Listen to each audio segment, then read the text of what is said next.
Robin Hood Radio and the Robin Hood Radio Network is proud to present Leonard Lopate at Large, lively hour-long in-depth discussions providing overviews and context to topics usually covered in partial measures. His guests include leading thinkers, scientists, artists, economists, farmers, historians, authors, and politicians. Mr. Lopate is a Peabody Award winner whose numerous honors include 3 Associated Press Awards and 3 James Beard Awards.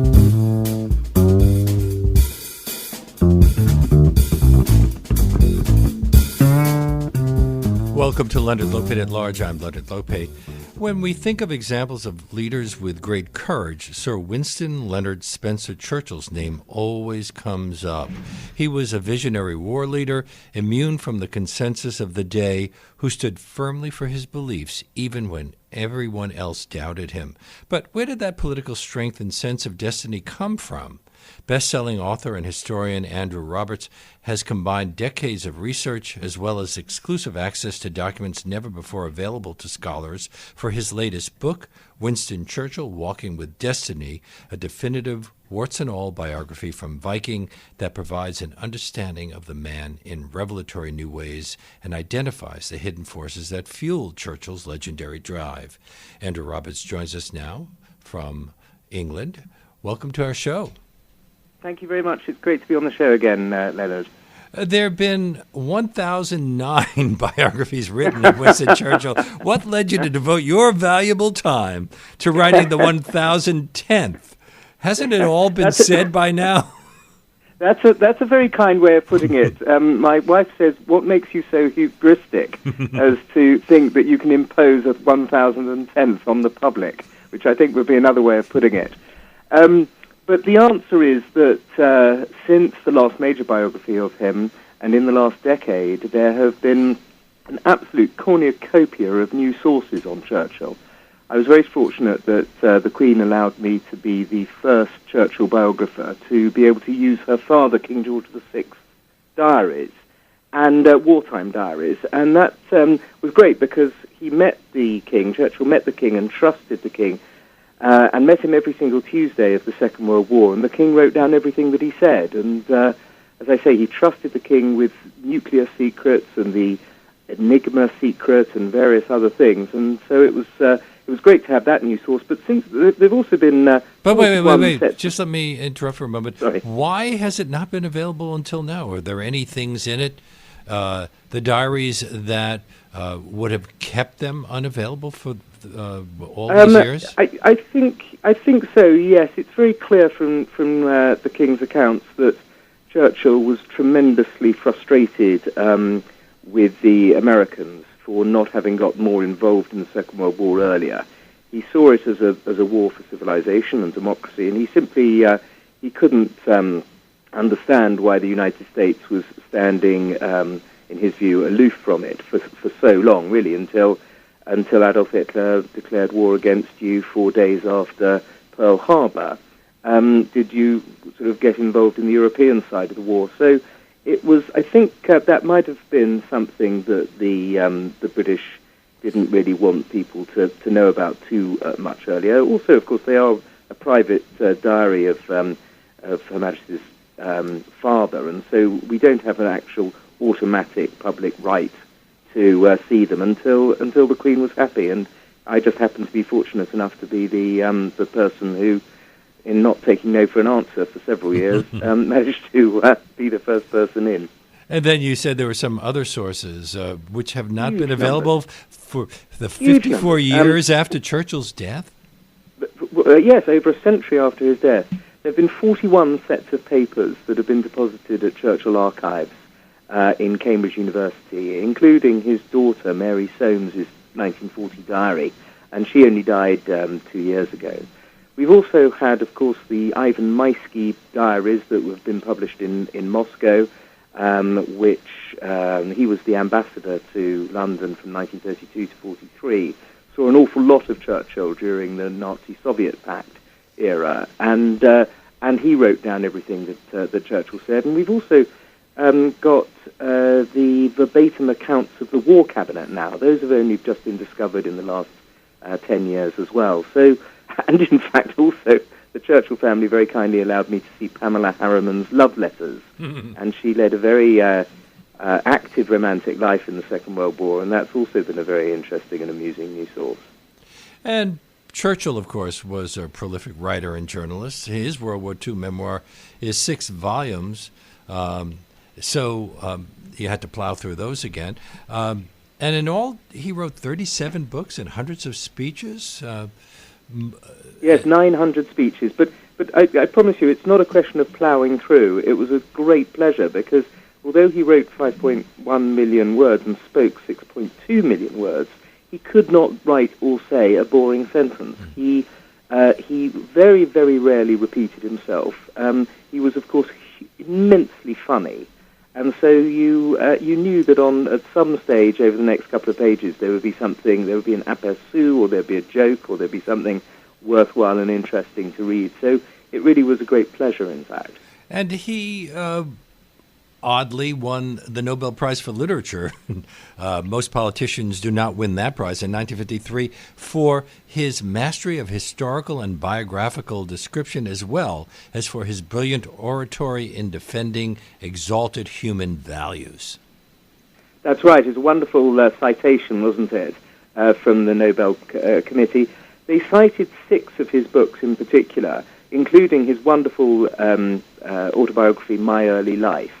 And I'm absolutely certain that he deserved it really on literary merit alone, as well as obviously having been instrumental in being one of the people who won the Second World War. These books are superb. They are reprinted constantly for their literary value, I think, as much as for the fact that Churchill wrote them. He wasn't much of a student or a scholar, so where did that literary ability and drive come from? The drive, I think, came from a desire to impress his dead father. It's quite extraordinary, the relationship he had with the aloof, mercurial, disdainful Lord Randolph Churchill, who was himself a politician, of course, and a Chancellor of the Exchequer, but who saw no spark of brilliance in his son at all, and took really very little notice of him. And he wanted all his life to try and impress his father, although, of course, his father died in 1895 when Churchill was only 20. It was one of the reasons, actually, because he had little money, that he had to write those 37 books. We're very lucky that he was poverty-stricken. And he also was driven by a sense of personal destiny, which is hence the subtitle of my book, Walking with Destiny. That's a phrase that was in that 6-volume account of the Second World War. Precisely. You can find it in the last paragraph of the first volume, The Gathering Storm, the first volume of the 6 volumes of war memoirs. And he writes, I felt as if I were walking with destiny, and that all my past life had been but a preparation for this hour and for this trial. And he did have in order to understand Churchill, I think it's absolutely essential to appreciate that he did have this incredible driving sense of personal destiny. Even at the age of 16, as a 16-year-old schoolboy at Harrow School, he told his best friend that Britain was going to be in danger in his lifetime, that he was going to be in charge of the defence of London, and he was going to save London and England. Is it relevant that his mother was an American? I think so, yes. I mean, it's slightly shocking, really, in a way, because Americans, certainly at that time, had a reputation for American mothers for loving their children more than the harsh Victorian mothers of the day. But I'm afraid that Jenny Jerome, born in Brooklyn, was not the natural American mother in that sense, because she really took very little notice at all of Winston until in his 20s he became the trustee of her trust, at which point she took a lot of notice of him. But prior to that, in 1884, for example, we know from her diary that in those 6 months she only saw her son for 6.5 hours. So he was trying to prove himself to his mother as well as his father. Exactly. Who lived for much longer. She lived at least into her 60s, whereas her father died when he was 45. And she was an important force. He says in My Early Life that she shone for me like the evening star, brilliant but at a distance. Which I think is one of the saddest sentences in the whole book. Did he have a number of brushes with death as a young man and then again throughout his life? A truly extraordinary number. He was born 2 months premature at Blenheim Palace, of course, the grandson of the Duke of Marlborough. He was stabbed in the stomach at the age of 10 with a penknife. He was nearly died from pneumonia at the age of 11 when the doctors gave the 11-year-old brandy, both orally and rectally, which you would have thought might put you off brandy for life, but it didn't in Winston Churchill's case. He nearly drowned in Lake Geneva, age 16. He nearly died in a house fire. He was killed. He was very nearly killed on 5 occasions with 2 plane crashes and 3 car crashes.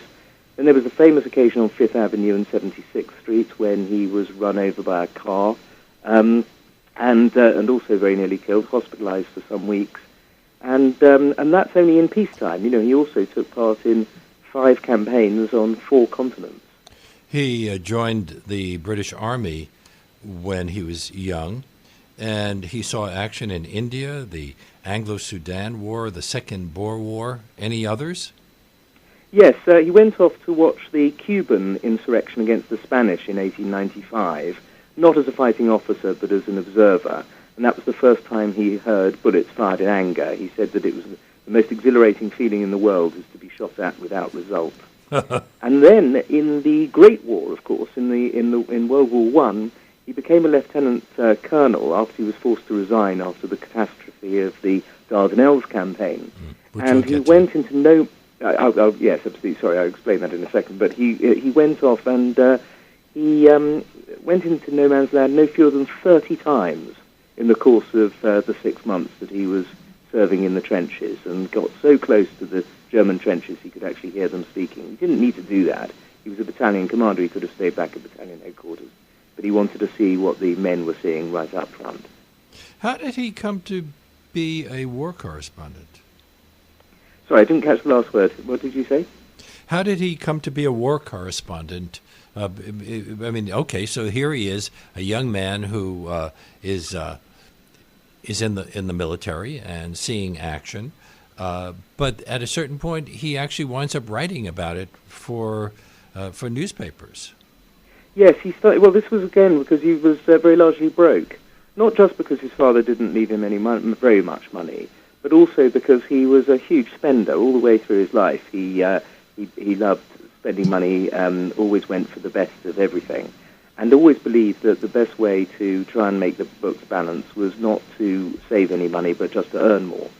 And he wound up being the best-paid war correspondent in the world at the time of the Boer War. But it was very much as a way of keeping ends meeting.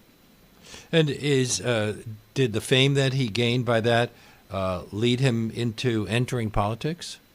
It was really the fame that he gained by escaping from a prisoner of war camp, the Boer prisoner of war camp, after his armoured train had been ambushed by the Boers at the beginning of the South African War, that catapulted him into fame. And it happened in a terrible week when the British lost 5 battles in 1 week. And so the editors were desperate for good news, and Winston Churchill escaping from his prisoner of war camp and then crossing 300 miles of enemy territory was just the kind of good news story that they needed. I was thinking about that brandy story again and his upbringing and the image that a lot of people have of him as being a depressive and an alcoholic. Well, I don't believe he was either of those things. He certainly got depressed. Of course, he got terribly depressed. We mentioned the Dardanelles catastrophe, which in the First World War, which had led, but largely his baby, that one, and his project, and it had led to disaster. So he got depressed then. He also got depressed in the Second World War and some of the occasions like the fall of Singapore or the fall of Tobruk. But those are occasions that anyone would have got depressed. I don't believe he had Black Dog, which is the words that he, on only one occasion in his life, used in a letter to his wife, at a time when the phrase actually also meant, it was a word that Edwardian nannies used to describe ill-tempered children. And he also chaired, in the Second World War, over 1,000 meetings of the Defence Committee of the War Cabinet at all times of day and night, which would have been next to impossible if he'd had a really serious chemical imbalance, which such as manic depression, let alone bipolar disorder, which I've seen him. Some biographers have claimed he had. So I'm a skeptic about the idea of him being a depressive. Well, it's always difficult to psychoanalyze someone long after tremendously he's difficult, dead. And one never wants to sort of write psychobabble either terribly much. And so, if anything, one must always err on the sort of conservative side when it comes to these things in biographers. It strikes me. But nonetheless, there's also a good deal of medical support for that, for my theory. Most of the most recent writing on Churchill's so-called depression do support my thesis on it. With regard to his alcohol consumption, he did drink an enormous amount.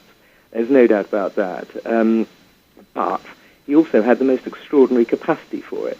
There's a marvellous line of the journalist C.P. Scott, who knew Churchill, and said that Winston Churchill couldn't have been an alcoholic because no alcoholic could have drunk that much. And when one looks at the diaries of the people around him in the Second World War, which went on for 2,900 days, they never once, apart from on one occasion in March 1944, do they say that the Prime Minister was drunk. And I think that's extraordinary considering the amazing pressures and stresses on him. I'm speaking to historian Andrew Roberts about his latest book called Winston Churchill, Walking with Destiny, available in this country by Viking. Already a bestseller in Britain? It is, yes, absolutely. And it's been a bestseller on the New York Times bestseller list for 8 weeks, I'm thrilled to say. I'm so pleased that we were able to talk to you today on WBAI New York 99.5 FM. He went to when he got involved in politics, he entered Parliament as a conservative, and then defected to the Liberal Party just 4 years later. Why? Free trade. The Conservative Party moved against free trade and in favour of the policy of imperial protection. And he thought that this was a disaster, that the whole basis of British 19th century prosperity was based on the free trade that they had adopted at the time of the repeal of the Corn Laws in the 1840s, and thought that it would be a disaster. We're still debating those kinds of things today. All the time, yes. Well, especially my Parliament, of course, here in England.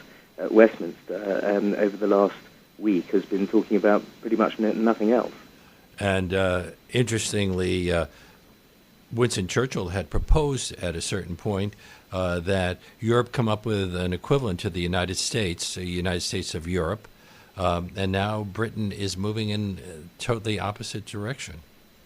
Well, that's right. He was very much the founder of the European movement. He never wanted, as he said, Teuton to fight Gaul ever again, never wanted to see the French and Germans fighting each other, which, of course, twice in his lifetime he had seen, and he'd lost very many friends as a result of that. But when one looks closely also at the wording of his speeches, and certainly what he did when he was Prime Minister from 1951 to 55, when he kept Britain out of the Iron and Steel Confederation and the European Army and any other pan-European organizations, it's quite clear that although he very much wanted to have a United States of Europe, he did not want Britain to be part of it. So he wanted Britain to work in cooperation with it, which is the way things worked out until Brexit. Well, no, until 1975, when we joined the European Union. That was the moment that we went into a different direction from the one that Churchill wanted. Was his defection to the Liberal Party, which is what, the year 1904 or something like that, That's right, yes. Was that a good political move? It really was, as far as he was concerned, yes. And of course, as a result, he was attacked violently by the Conservative Party because they went into opposition in 1906 after the general election of 1905 and stayed out of government for 10 years. So people did think that he was sort of jumping, or a rat leaving the sinking ship, as it were, and he was accused of that and an awful lot more, especially later on in his career when he went back into the Conservative Party. Was he welcomed back? That was 20 years later. It was 20 years later. He was welcomed back by a large number of the rank and file, but the people who were actually sitting in the House of Commons in those 20 years, who had been attacked and wittily crushed and been the butt of his riposts over 2 decades, didn't quite see it in the same way. Well, he held any number of governmental positions as a member of the Liberal Party. He was president of the Board of Trade from 1908 to 1910, then the Home Secretary from 1910 to 1911, the First Lord of the Admiralty from 1911 to 1915. And what role did those early governmental positions play in shaping his later political career? Well, you'll remember earlier I talked about how he said how all my past life has been but a preparation for this hour and for this trial. Those roles that you just enumerated there were absolutely central to the way in which he was able to present himself as a credible alternative Prime Minister to Neville Chamberlain in May 1940, because as First Lord of the Admiralty, he, of course, took on the same role at the beginning of the Second World War. But at the time before the First World War, he managed to get the Navy ready for the conflict.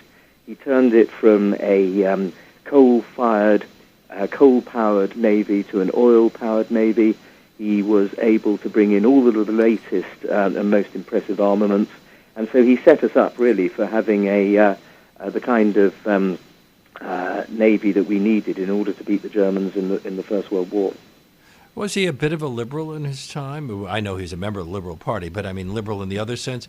Didn't he support prison reform and workers' social security? Very much. He was the founder, along with David Lloyd George, of the welfare state in the United Kingdom, bringing in the National Insurance Act and the other major acts that underpinned the British welfare state. And he did that as a liberal. And of course, when he was Home Secretary, he was very keen on penal reform. He was the only Home Secretary in British history who'd actually been in a prison as a convict, as a prisoner. In this case, obviously, actually a prisoner of war. And so he sympathised hugely with them and with the prisoners, and did a lot of good for them. And made a great speech. It's in the book. I can't remember the exact wordings, but basically the gist was that a society needs to be judged on the way in which it treats its prisoners. Although later he is a victim of the move toward more of a welfare state, but we'll get to that in time. Yes, that was not so much the liberal welfare state as, of course, the socialist Labour welfare state after the Second World War. The reason that he returned to became a Tory again was because because Labour then became the most important opposition party. Precisely, absolutely. For all of his strengths, is it fair to say that Churchill was very much a flawed person? He made any number of, a lot of beyond personal mistakes. He just got so many things wrong. I mean, we've mentioned, of course, the Dardanelles. Let's talk about that a bit more. That was during the First World War when he ordered, when he was First Lord of the Admiralty. What did he do?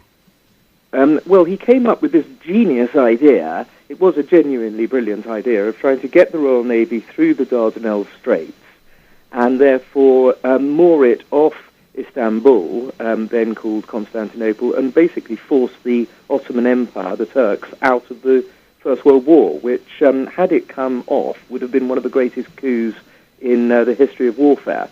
But unfortunately, the implementation of the operation, which he wasn't present for, of course, he was back in London, but the admiral's in implementation went badly wrong. We lost 6 ships. The Allies lost 6 ships in the course of one day on the 18th of March 1915. And then, due to Churchill's prompting, we landed a large force on the Gallipoli Peninsula on the European side of the the Straits in order to try to capture them. And that too was a disaster, and ultimately led to the killing or wounding of 147,000 Allied troops. So this was something that was held against him, understandably, I think, for a very long time. People still shouting at him in the 1930s in his public meetings, "What about the Dardanelles?" But as you said, he's a flawed character. He got lots and lots of things wrong. He had 2/3 of a century in the House of Commons, and he managed to get very important issues like women's suffrage wrong. He got the gold standard wrong when he was Chancellor of the Exchequer, went in at the wrong time, at the wrong price. He managed to get the abdication crisis wrong, supporting the King, Edward VIII, against pretty much everybody else. How did he get that wrong? Because he was a friend of the King, and he was a monarchist who, his wife Clementine said, he was the last great believer in the divine right of kings. He was very reactionary in that sense, and he didn't believe that Parliament really had the right to take an anointed monarch's throne, which was very old-fashioned even for 1936. Go ahead. Sorry. No, go ahead. Well, in each of these things, each of these terrible mistakes that he made, the one thing about them is that he learned from them, which isn't always the case with politicians, and it was with Churchill. With the Dardanelles, he never once overruled the chiefs of staff in the whole of the Second World War. And so he wasn't just a politician who went on making the same mistakes. He did actually learn from them. But I want to talk about some more of the mistakes. The deployment of the Black and Tans to post-1918 Ireland when he was Secretary of State for War. Appalling mistake. And what was that all about?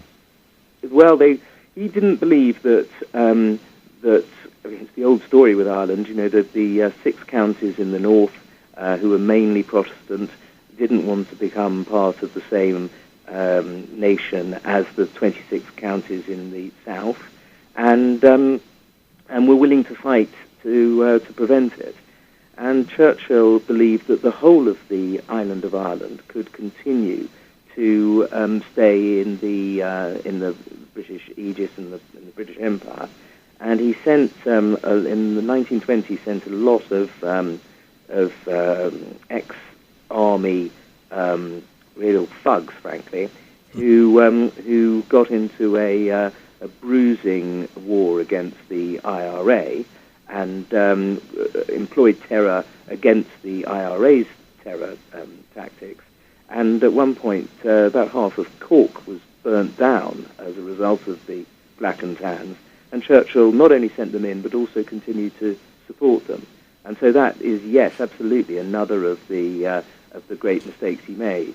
But as he said in a letter in 1916 to his wife Clementine, I should have made nothing if I had not made mistakes. Well, then he took a hard line against India's independence movement, so he was at least consistent. But he said some particularly nasty things about Mahatma Gandhi.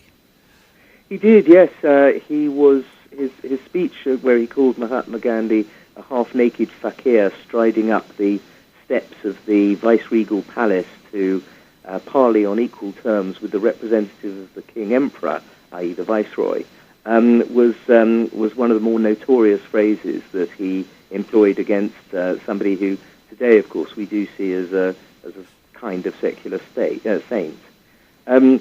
There are problems with this, of course, not least because of some of the things that Gandhi said about Mussolini and about black people in South Africa and about congratulating Adolf Hitler on his victory in May 1940 and so on. But at the time, nobody knew about any of that, and Churchill very much seemed as though he was speaking for the most reactionary wing of the Conservative Party that there was. Was he blind to the implications of those notions about race and colonialism? Yes, he was. It's very difficult to in our age today, I think, to remember that he was born in the same. He was born whilst Charles Darwin was still alive, and it was extraordinary how many people, however ludicrous and obscene we think it today, an awful lot of people thought that a hierarchy of races was actually scientific fact. It's truly extraordinary when one thinks how far we've come in the intervening decades. There are still people who believe in eugenics to this very day. So, although they probably weren't calling it eugenics then. No, they did. They had a eugenics conference. It was called the Conference on Eugenics back in, I think, 1908. Wow. Yeah, and but as again, it was seen as an offshoot of science, as opposed to what we now regarded as a completely unacceptable act of ignorance and bigotry. Another one of his mistakes that has been cited was his role in the siege of Sydney Street in 1911, where two Latvian revolutionaries tried to pull off a jewelry robbery. Three of them. They never found the body of the last one, but they only managed to find the corpses of the first two. Yes, I think people are a bit harsh on this. Really, he was Home Secretary. He obviously didn't need to go to the place where it was all taking place in Sydney Street in the East End of London, but he was drawn. First of all, he was drawn to action throughout his life. Always wanted to be at the place where the action was taking place. But also, he was Home Secretary. He was able to oversee, come up with a couple of good ideas about the protection of the policemen and soldiers who were surrounding the house that the Latvian anarchists were in. And so I think the attacks on him were a bit over the top, frankly. There are many things he's guilty of, but I don't think that really should be one of the more serious ones, certainly. You're listening to Leonard Lopate at Large, one of Churchill's most famous speeches, although he made quite a few.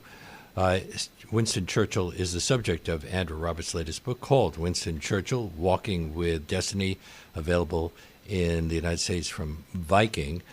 This is Leonard Lopate at Large on WBAI New York 99.5 FM. You mentioned earlier that Churchill was frustrated by the reluctance of the United States to enter World War II.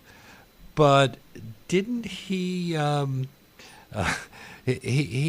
was kind of isolated in Britain when he opposed the appeasement of Hitler and said it was bad policy. So wouldn't he have understood why American isolationism was happening? He understood it emotionally, intellectually, but emotionally he felt that the Americans were dragging their heels and that if they had had a more active foreign policy, then there was a chance that even the Second World War might not have happened in the first place. He was somebody who was a great internationalist, of course, with regard to this. He thought the decision of the United States not to take part in the League of Nations in 1920 was a catastrophic historical error, and said so. But you're quite right. I mean, compared to the frustration he felt about the Americans not getting more anti-Hitler in the 1930s, it's nothing compared to the frustration and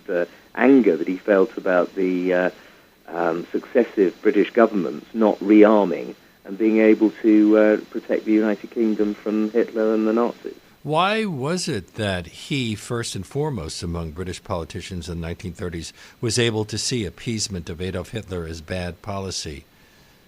And was that hurting his political career at the time? Well, his political career was, to all intents and purposes, over by the time of his resignation from the Shadow Cabinet in 1931, January 1931.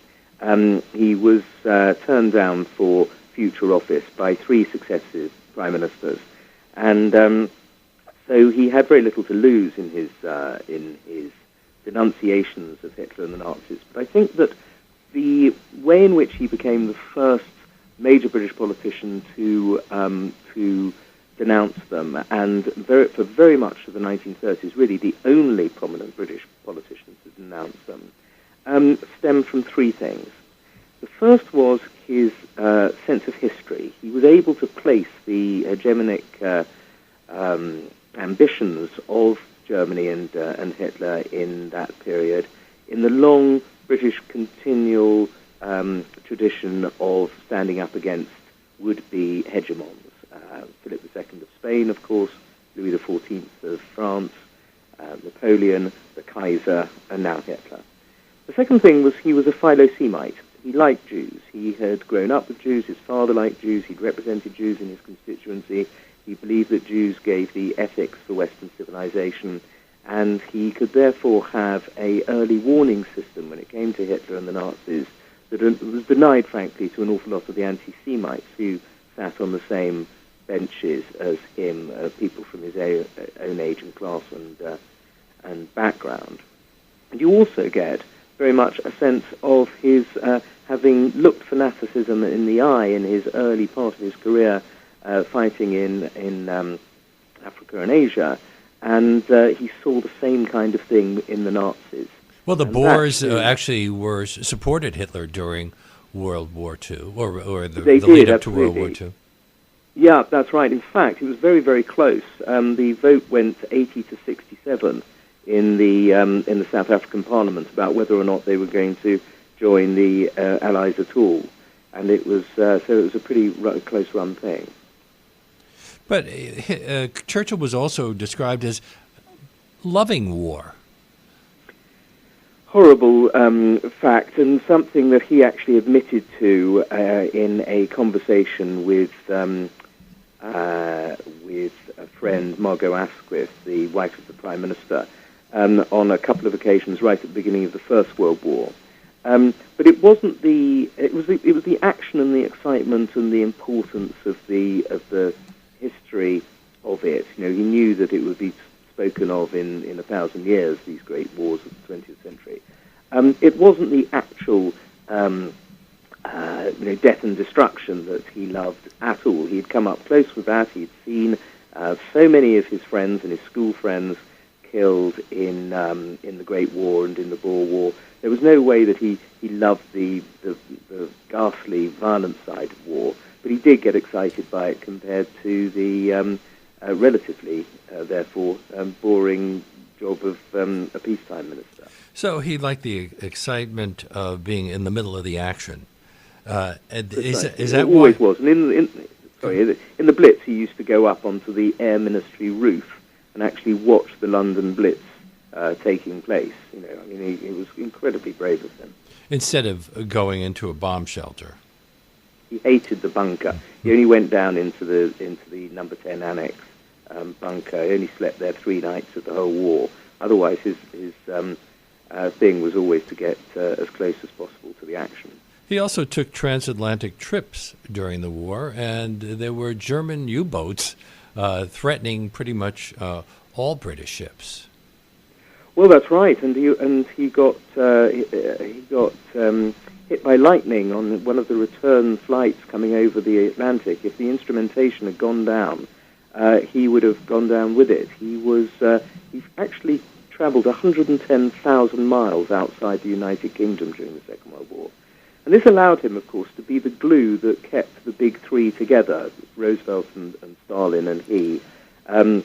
Roosevelt, of course, was profoundly disabled, although he did manage to come to 4 conferences outside the United States. And then and Stalin only left the Soviet Union once during the war. He didn't like traveling, and he certainly didn't like flying. So it was it really took Churchill to bond the 3 of these men together by making these trips to Washington, 2 trips to Moscow, went off to Yalta and Tehran and so on. And he had for many of the trips he was within the radius of the Luftwaffe.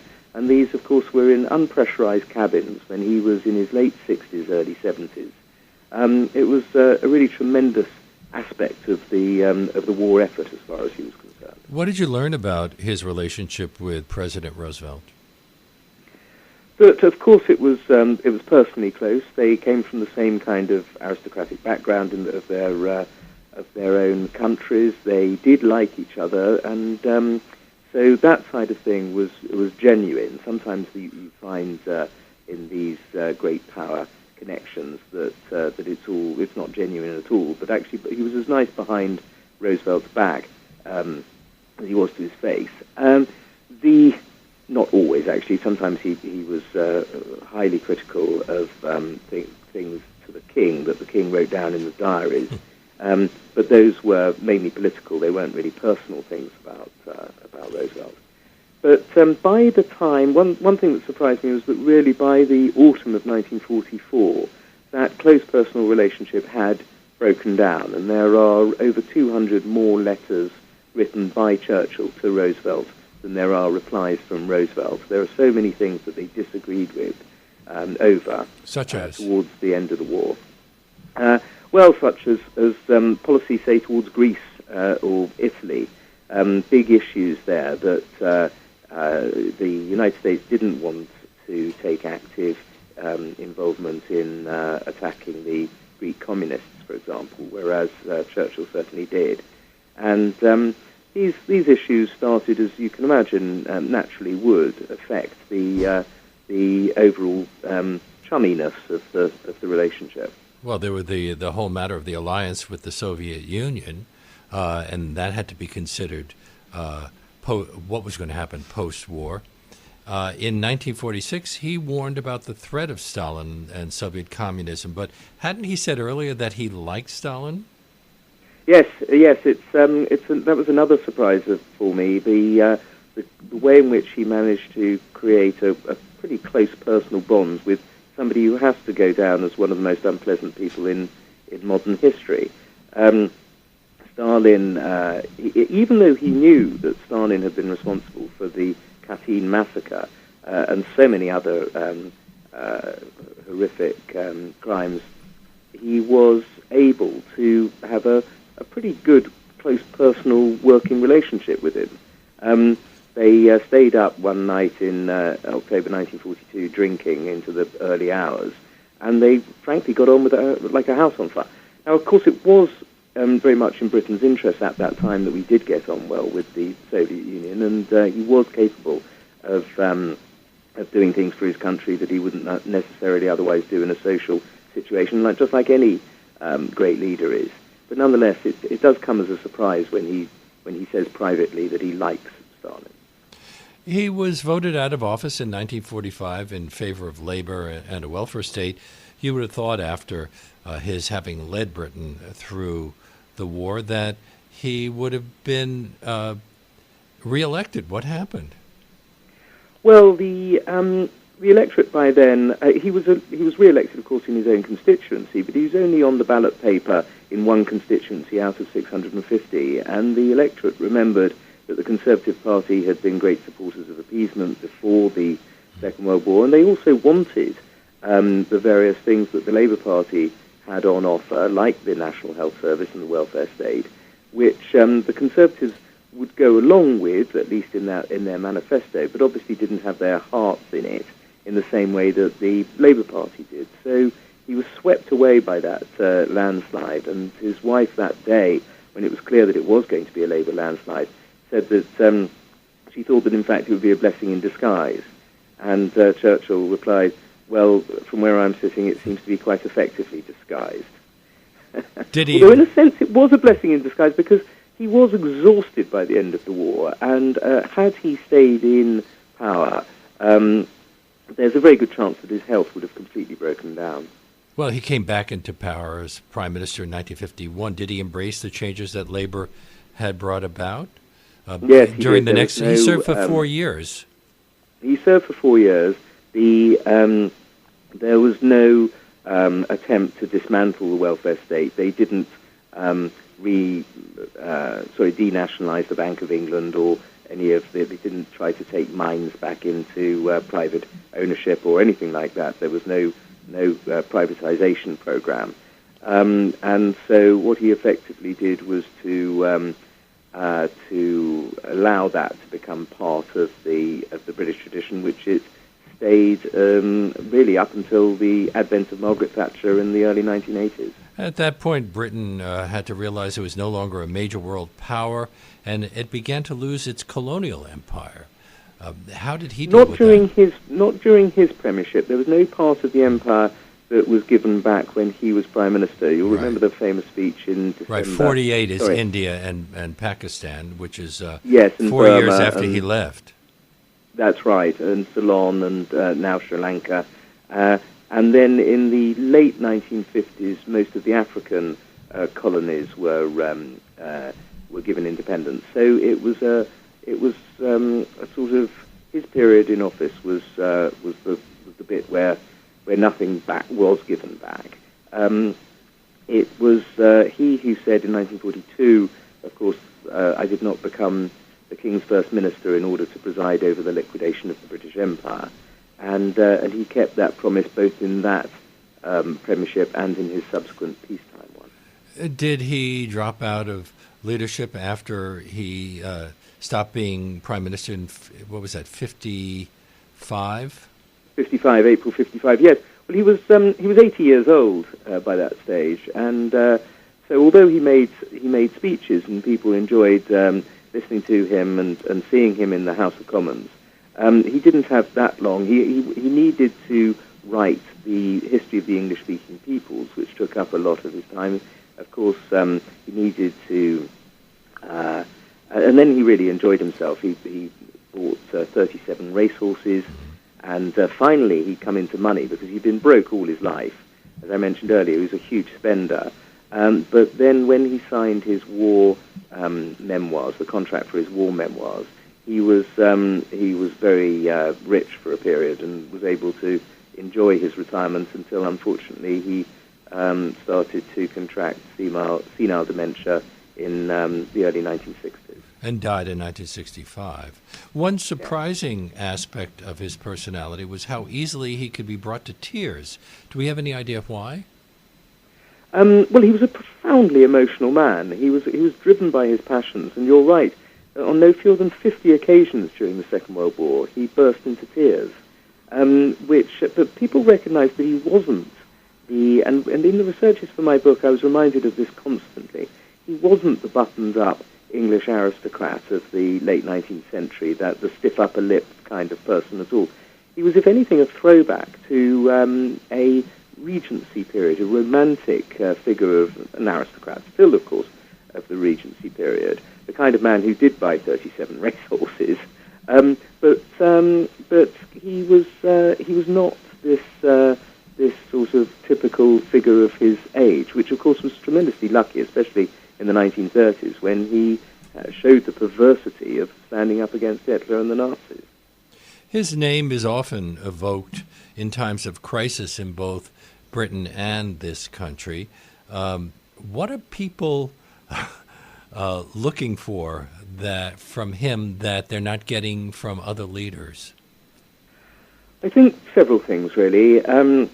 Tremendous moral courage. I mentioned how he was standing alone for very much of the 1930s. It was more than that. He was shouted down in the House of Commons. He was reviled in the newspapers. He was nearly deselected from his seat by the Conservative Party. He was sneered at and ignored and ridiculed. And yet he did not change his stance on what he truly believed about Hitler and the Nazis. If anything, it drove him on further. He never employed a spin doctor. He wrote all his own speeches. He never took any notice of focus groups or opinion polls. You knew from Winston Churchill what you heard was what came straight from him, and he believed it. And so I think that's something that's very attractive, especially vis-a-vis a lot of modern politicians.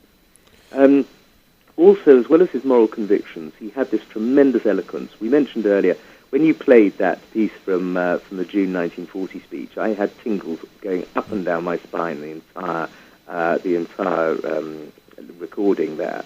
He had this amazing eloquence, his capacity, largely because he was a writer and a journalist, to summon up phrases that will live as long as the English language does. So that was also something that I'm afraid I don't see very much of in our modern politics. And also foresight. You mentioned briefly about his Iron Curtain speech in Fulton, Missouri, but also his warnings before both the First World War and the Second World War showed that although he did make these terrible errors, one after the other, and we've gone through most of them, but there are more, he nonetheless, when it came to the really important things of the 20th century, he tended to get them right. And so that's also something I think that we look for in our politicians, but rarely find. I neglected to ask you about what you learned from Ivan Maisky's memoirs of his time in London. in the early years of the war, World War II. Did he admire Churchill?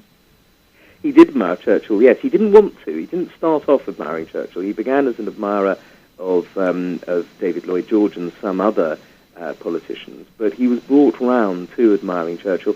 And of course they did have this quite strong bond in that Churchill was quite willing to completely kick over the traces, and even though he had been the most aggressive anti-Bolshevist from the time of the Russian Revolution on up until the mid-1930s, when he spotted that Hitler was the greater threat to world peace than Stalin, he was willing to bring Stalin into what he called a grand alliance against Hitler, and therefore sort of turn on his head all of his great anti-communist speeches, although he said, of course, he didn't resile from a single word of them, but he understood that the greater issue now was to try to stop the Nazis.